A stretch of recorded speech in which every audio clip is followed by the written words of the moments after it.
Movie start होती है और हमारा मेन कैरेक्टर रस्टी अपने क्लासरूम में दिखाया जाता है। उसी के पास उसकी क्रश जिसका नाम था केट वो बेंच पर सो रही थी। उसके नाक से खून बह रहा था। रस्टी को केट का इस तरीके से खून बहना अच्छा नहीं लगता। उसे इसके बारे में पूछ लेता है। केट उसकी आवाज से उठ जाती है। उसे कहती है कि ये कुछ नहीं है, ये तो ऐसा ही होता रहता है। क्लास खत्म होने के बाद रस्टी बाहर निकलता है। उसने देखा कि केट किसी और लड़के को किस कर रही थी। रस्टी को यह बात थोड़ी सी भी अच्छी नहीं लगती। नेक्स्ट सीन में हम रस्टी की सिस्टर सैम को देखते हैं। उसका पूरा नाम समंता था। वो एक लड़के से बात कर रही थी। उसे कह रही थी कि पहले मैं प्रेजेंट से ज्यादा आगे क्या होगा इसके बारे में बहुत सोचा करती थी, पर एक्चुअल में अब इस मूवमेंट पर मैं फोकस कर रही हूँ। जिंदगी हमें सिर्फ एक ही बार मिलती है तो उसे खुलकर जीना चाहिए। आगे क्या होने वाला है इसके बारे में वरी कर हमें नहीं जीना चाहिए। इसके बारे में उस लड़के से भी पूछ रही थी, पर वो लड़का अपने नशे में था। उसने सैम की किसी भी बात पर गौर नहीं किया था। सैम फिर उसे कहती है कि अच्छा टाइम स्पेंड करने के लिए हम कहीं पर जा सकते हैं। वो लड़का भी उसके साथ चलने के लिए फिर रेडी हो जाता है। सैम उसके घर पर चली गई। टेबल पर एक बुक पड़ा था, उसको लेकर वो बात करने लग गए। बातों बातों में दोनों इंटीमेट होने लगते हैं। ये सीन वहीं पर खत्म हो जाता है। नेक्स्ट सीन में हम विलियम को देखते हैं जो रस्टी के फादर थे। वो अपने नेबर के घर में देख रहे थे। एक्चुअल में उस घर में जो रह रही थी ये उनकी डिवोर्स्ड वाइफ थी। उनके एक्स वाइफ का नाम था एरिका। एरिका अपने नए हस्बैंड के साथ रह रही थी। वो दोनों आज झगड़ा कर रहे थे। विलियम उन दोनों की बातों को बहुत ही गौर से सुन रहा था। उसे लग रहा था कि उन दोनों का झगड़ा है बहुत ही अच्छा ड्रामा है।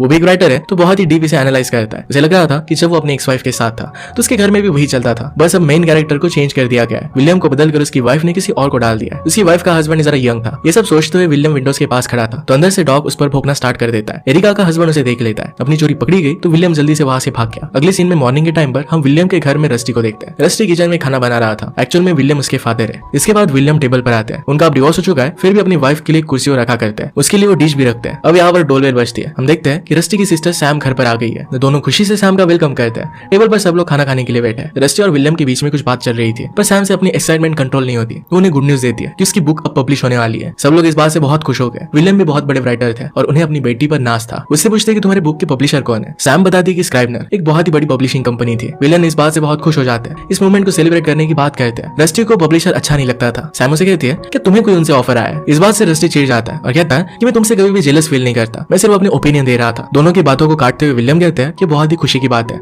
हमें इसे सेलिब्रेट करना चाहिए। हम सबके हॉलीडेज भी चल रहे हैं तो हमें जरा एंजॉय करना चाहिए। रस्टी फिर अपनी सिस्टर को कांग्रेचुलेट करता है। विलियम कहता है कि पब्लिशिंग के लोगों को मैं ऑलरेडी जानता हूँ, उनसे फिर से मिलकर मुझे बहुत अच्छा लगेगा। सैम कहती है कि मैंने जब बुक को सबमिट किया था तो मेरा एक्चुअल नेम यूज नहीं किया था। वो नहीं चाहती थी कि उसके फादर की वजह से उसे कोई अपॉर्चुनिटी मिले। वो खुद कुछ कर दिखाना चाहती थी। विलियम इस बात से बहुत प्राउड हो जाते हैं और फिर इसके लिए चीयर करते हैं। चीयर करते वक्त उन्होंने बुक का नाम लिया। ये नाम था जस्ट सेइंग हाय। सैम से कहती है कि जस्ट सेइंग हाय मैंने सेंड नहीं की थी, उसने एक्चुअल में एक न्यू बुक लिखी थी और वही सेंड कर दी थी। विलियम को लग रहा था कि शायद सैम ने सिर्फ बुक का नाम चेंज किया है और उसने पूरी बुक को चेंज कर दिया था। सैम कहती है कि उस बुक को पब्लिश करने के लिए पब्लिशर ने मना कर दिया था, इसी वजह से उसने न्यू बुक लिख डाली। विलियम इस बात से बहुत सरप्राइज्ड हो जाते हैं क्योंकि उस बुक पर उन्होंने बहुत काम किया था, उसे प्रूफ रीड भी किया था। इस बात से विलियम बहुत डिसअपॉइंट हो जाता है और फिर कुछ काम के लिए वहां से निकल गए। टेबल पर बैठे हुए सैम और रस्टी आपस में बात करते हैं। सैम कहती है कि क्या एक खाली चेयर तुमने रखी, वैसे मॉम यहाँ पर वापस नहीं आने वाली। रस्टी कहता है कि क्यों ना हम मॉम के पास जाकर उनसे बात करें। सैम इस बात के लिए मना करती है और कहती है कि उन्हें बता देना कि डैड को छोड़ दे। रस्टी फिर चला जाता है। रस्टी अपने मॉम के घर पर जाकर खाना खाता है। वहाँ पर सैम की बुक के बारे में बात होती है। यहाँ पर एरिका का हस्बैंड ये विलियम के बारे में कुछ गलत कह देता है। इस बात से रस्टी और उसके बीच में झगड़ा हो जाता है। इस झगड़े में एरिका रियलाइज करती है कि रस्टी ने नशे किए हुए हैं। इसके बारे में वो रस्टी से पूछती है। रस्टी टेबल से फिर उठ जाता है। बाद में एरिका और रस्टी दोनों बात करते हैं। उसे पूछती है कि क्या एक्चुअल में सैम की बुक पब्लिश होने वाली है। रस्टी इसके लिए हाँ कहता है। एरिका बहुत ही खुश थी। वो रस्टी को गले लगाती है और कहती है कि सैम की तरह तुम मुझे कभी हेट मत करना। नेक्स्ट सीन में हम सैम और विलियम को देखते हैं। सैम कहती है कि मैंने घर के किचन का काम कर दिया है। विलियम पहले जरा गुस्सा था, इसी वजह से अपने बिहेवियर के लिए उसे सॉरी कहते हैं। वो दोनों फिर बुक को लेकर बात करने लगते हैं। विलियम कहता है कि गलती मेरी है, लास्ट बुक में मैंने बहुत वर्क किया था, इसी वजह से शायद तुम्हें लगा कि न्यू बुक में पढ़ूंगा भी नहीं। सैम फिर अपनी न्यू बुक विलियम को पढ़ने के लिए दे देती है। जाते जाते सैम उनसे पूछती है कि आप मदर के लिए अभी चेयर क्यों रखते हो। क्या आपको पता है कि कल उनके हस्बैंड मार्टिन ने पुलिस को कॉल किया था क्योंकि आप उनके घर पर नजर रखते हो, इसके लिए आपको जेल भी हो सकती है। आप एक फेमस राइटर हो और आपके लिए सही नहीं होगा। इसके बाद हम देखते हैं कि रस्टी और सैम घर पर वीड का नशा कर रहे थे। सैम से पूछती है कि क्या तुम्हें कोई लड़की पसंद आई है। रस्टी कहता है कि एक लड़की है जिसका नाम है केट, वो मेरे साथ ही पढ़ती है, उसके बारे में बहुत बात करता है। सैम उसे कहती है कि मैं तुम्हें एक एडवाइस देना चाहती हूँ। रस्टी उसे एडवाइस देने के लिए मना करता है, पर फिर भी सैम उसे बता ही देती है। वो कहती है कि दो टाइप के लोग होते हैं, एक दिल खोलकर प्यार करने वाले और एक मायूस होकर प्यार करने वाले। जो लोग दिल खोलकर प्यार करते हैं उन्हें अगर अपना सच्चा प्यार मिला भी नहीं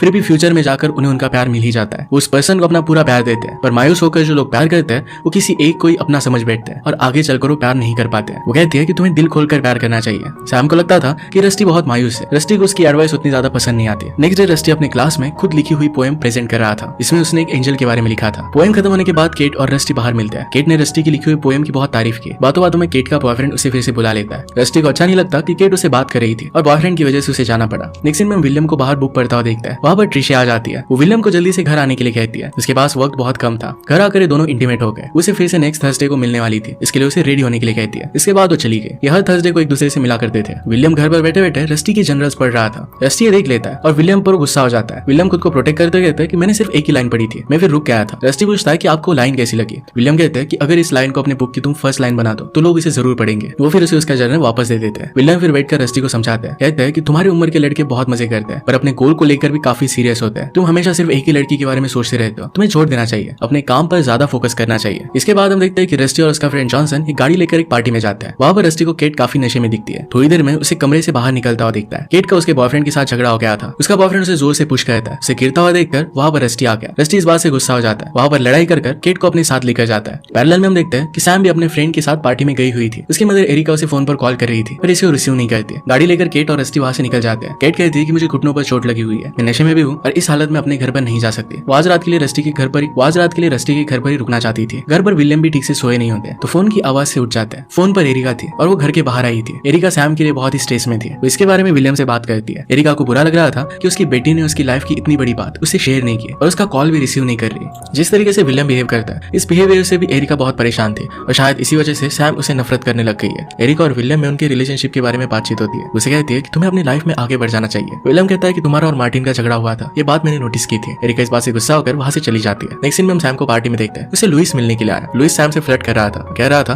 तुम्हारा फ्रेंड बहुत बुरा है, तुम्हें उसके पास नहीं जाना चाहिए। सैम उसकी बातों को इग्नोर कर रही थी पर उसे पता चलता है कि लुइस भी उसी के क्लास में पढ़ता है। उसने उसे कभी भी नोटिस नहीं किया था। लुइस को यह भी पता था कि सैम की बुक अब पब्लिश होने वाली है। सैम फिर वहां से चली जाती है। दूसरी तरफ रस्टी जल्दी बर्फ लेकर आता है। केट को अपने घुटनों पर लगाने के लिए कहता है। तभी वहां पर विलियम आ गया और पूछता है कि केट को क्या हुआ, ये चोट उसे कैसे लगी। केट ही उन्हें सब कुछ बताती है। विलियम कहता है कि रस्टी हमेशा मुझे तुम्हारे बारे में बताते रहता है। ये कहकर वहां से चले गए। केट रस्टी से कहती है तुम्हारे फादर बहुत अच्छे हैं। रस्टी भी कहता है कि वो बहुत अच्छे पर्सन है और इसी के साथ अच्छे राइटर भी है। केट को सैम के कपड़े दे देता है ताकि वो चेंज कर ले। वो दोनों बात कर रहे थे। बातों बातों में केट रस्टी से पूछ लेती है स्कूल में तुमने जो पोएम लिखी थी उसमें एक परी का जिक्र था, क्या तुम मेरे बारे में लिख रहे थे। रस्टी इसके लिए हाँ कहता है। इसके बाद दोनों करीब आ जाते हैं और किस कर लेते हैं। इसके बाद हम उन दोनों को स्कूल में साथ में देखते हैं। अगले सीन में हम विलियम और त्रिशा को साथ में बेड में देखते हैं। वो दोनों इंटीमेट होने के बाद एक दूसरे के साथ बातें कर रहे थे। त्रिशा उसे क्रिसमस के बारे में बात कर रही थी और विलियम अपनी दुख भरी जिंदगी के बारे में उसे बता रहा था। त्रिशा उसे कहती है कि तुम्हें अपनी लाइफ में आगे बढ़ना है, तुम अभी भी बहुत अट्रैक्टिव हो और सक्सेसफुल भी हो, तुम काफी फेमस हो और तुम्हें बहुत सारी लड़कियां मिल जाएगी। उसे पता था कि विलियम एरिका से अभी प्यार करता है पर वो कहती है कि अब एरिका की शादी हो चुकी है, अब तुम्हें भी अपने बारे में सोचना चाहिए। वो कहती है कि मुझे लगता है कि तुम खुद को खुश नहीं देखना चाहते, मैं हमेशा पूरी जिंदगी तुम्हें उस लॉन में इंतजार करता नहीं देख सकती। इसके बाद हम देखते हैं कि सैम किसी लड़की के साथ बातचीत कर रही थी। उस लड़के को कुछ समझा रही थी पर उस लड़के का सैम में कोई भी इंटरेस्ट नहीं था। वहां से वो लड़का चला जाता है। तभी वहां पर लुइस आ गया। उसके साथ वो फिर से फ्लर्ट करने लगता है। उसे पूछता है कि वो लड़का कौन था। सैम उसे ये सब बताना सही नहीं समझती।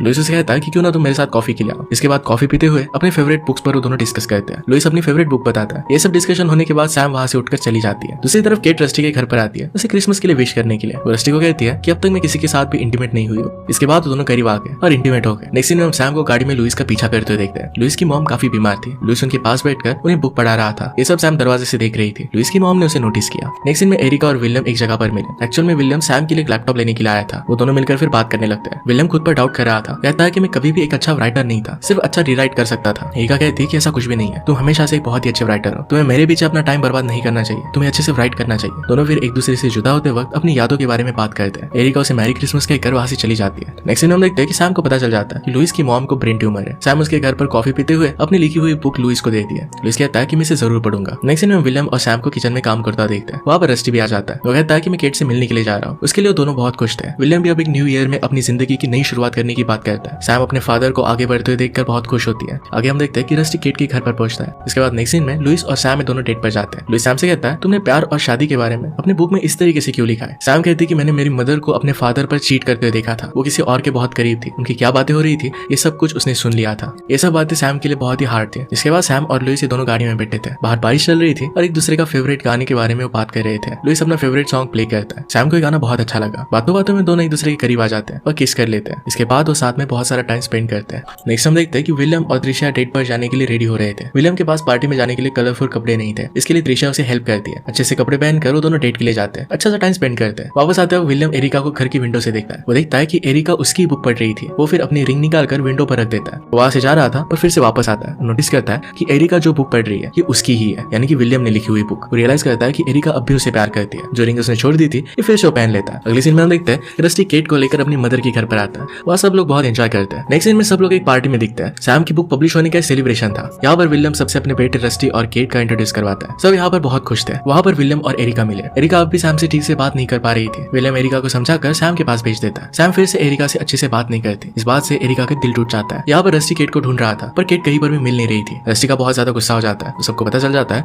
कि केट ड्रग्स लेती है। वो एक गस नाम के लड़के जो एक ड्रग डीलर था उसके साथ बाहर गई थी। गाड़ी में उसने ड्रग का ओवरडोज कर लिया था। उन्हें वैसे ही बेहोश हालत में मिल जाती है। इसके बाद उसे हॉस्पिटल में लेकर आते हैं। नेक्स्ट सीन में विलियम और सैम को घर के पीछे के लॉन में देखते हैं। विलियम सैम को लुइस के बारे में पूछ रहा था, तभी वहां से ट्रिशिया गुजरती है। विलियम फिर सैम को घर जाकर रस्टी को उठाने के लिए कहता है। सैम उन्हें कहते हैं कि मुझे आपके और ट्रिशिया के बारे में पता है। वो उनके लिए खुश थी और इसके बाद वो रस्टी के पास चली गई। बाद में रस्टी अपने फ्रेंड जेसन के साथ वेट के नशे कर रहा था। एक सुपरमार्केट में था और तभी वहां पर जेक उसे देख लेता है। जेक एक केट का एक्स बॉयफ्रेंड है। वो रस्टी पर बहुत ज्यादा गुस्सा था और उसे पकड़कर बहुत मारता है। इसके बाद रस्टी को केट का मैसेज आता है। उसने कहा कि वो रिहैब में जा रही है और इसी वजह से कुछ दिनों के लिए एक अलग शहर में वो रहेगी। रस्टी बहुत ही डिस्टर्ब हो चुका था। ये सब नोटिस कर विलियम रस्टी को कहता है कि तुम्हें अपने काम के बारे में सोचना चाहिए। रस्टी उनकी बात नहीं मान रहा था। तुम दोनों में झगड़ा हो जाता है। विलियम उसे कहते हैं कि तुम्हें अब घर में ही रहना, घर से बाहर मत निकलना। उस पर वो बहुत गुस्सा हो गए थे। इसके बाद नेक्स्ट सीन में विलियम और सैम ये दोनों बीच पर घूम रहे थे। एरिका के बारे में बात करते हुए विलियम कहता है कि एरिका का कोई भी फॉल्ट नहीं था, मैंने उस पर पहले चीट किया था और इसी वजह से वो किसी और के साथ है। ये सब सुनकर सैम को बहुत सैड लगता है। इसके बाद विलियम जाकर रस्टी को देखता है तो रस्टी अपना काम बहुत ही अच्छे से कर रहा था। अगले दिन सैम को लुइस का कॉल आता है। वो रोते रोते उसे कहता है कि उसकी मदर की डेथ हो चुकी है। उसे समझ में नहीं आ रहा कि उसे क्या करना चाहिए। सैम लुइस के बुरे वक्त में उसका साथ देती है, अच्छे से ख्याल रखती है। इसके बाद हम देखते हैं कि सैम एरिका के घर पर जाती है। डोर खोलने के बाद एरिका उसे डायरेक्टली गले लगा लेती है। नेक्स्ट सीन में रस्टी को एक पब्लिशर का कॉल आता है। सैम ने उसकी बुक डायरेक्टली पब्लिशर को सेंड कर दी थी, इसी वजह से अब वो पब्लिश हो रही है। रस्टी इस बात से बहुत खुश था। इस गुड न्यूज के बाद सब लोग मिलकर किचन में एंजॉय कर रहे थे। यहाँ पर हम देखते हैं कि उनके साथ लुइस भी था। एक साथ सब लोग खाना खा रहे थे, एंजॉय कर रहे थे।